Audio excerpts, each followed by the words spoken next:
You're terribly late, you know. Naughty. In this version of Alice, the Hatter was, I mean, in my mind, he's mad. I think he's been sitting there at that table, having the same tea with the same people in this kind of spaced-out funk for 10 years. I think he's been frozen in time, waiting for Alice to come back.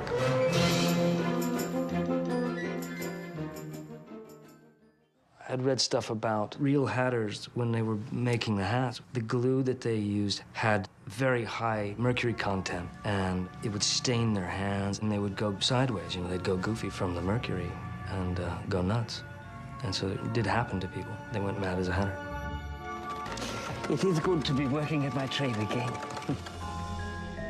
The Hatter's entire body was affected by the mercury, by the madness, so much so that his clothes, his skin color, his hair, everything reflects his emotion. And that's, I mean, that's just stuff that just felt right. Cockle hat, pork pie, billycock, tam o' shanter. Yeah, a real challenge, you know, to define the Mad Hatter in terms of cinema, in terms of film. It's risky stuff. Like with any character, you get these, you know, I always get these sort of images, you know, I start seeing the guy, you know.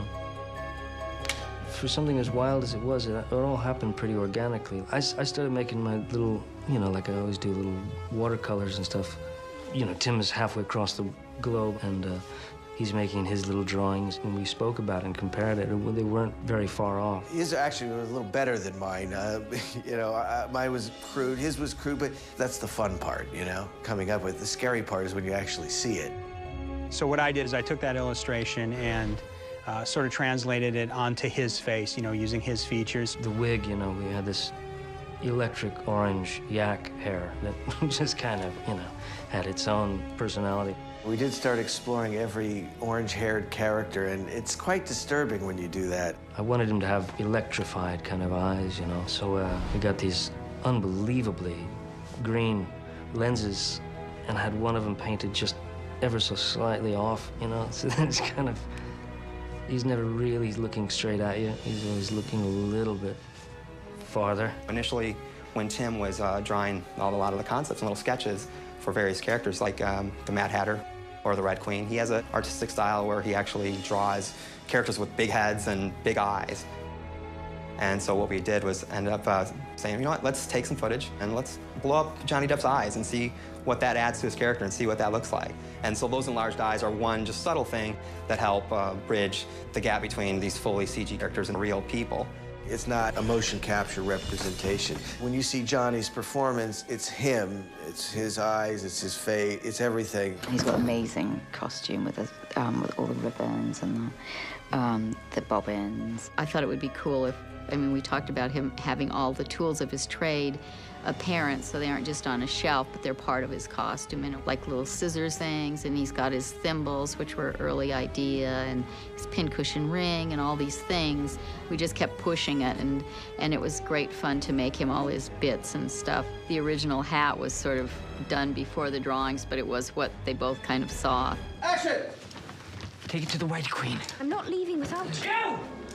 When I first saw him in all his hair and makeup, he was so unrecognizable that it was just like he was just the character from the beginning.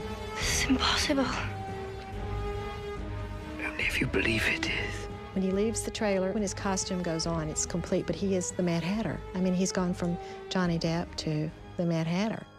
Snood, barbouche, pougri, yarmulke, cockle hat, pork pie, tam o' shanter, billycock, bicon, tricon, bando, bon grace, fantail, nightcap, garibaldi, fez.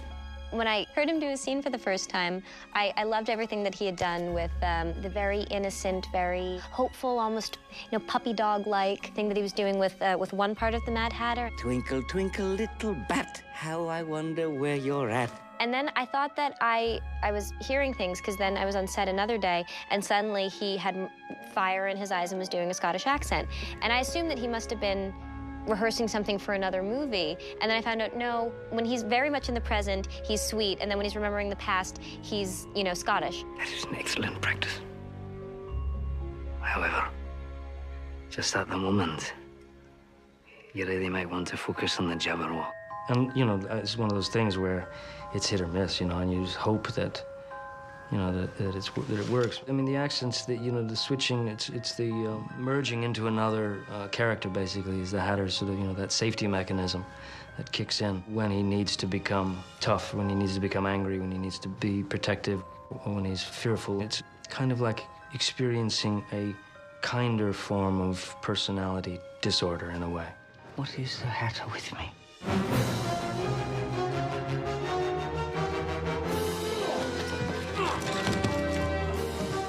But the combination of being able to play the Mad Hatter and breathe life into that and kind of take what Lewis Carroll has done and what Tim's vision is and then throw your own stuff in there. It's just like the stuff dreams are made of.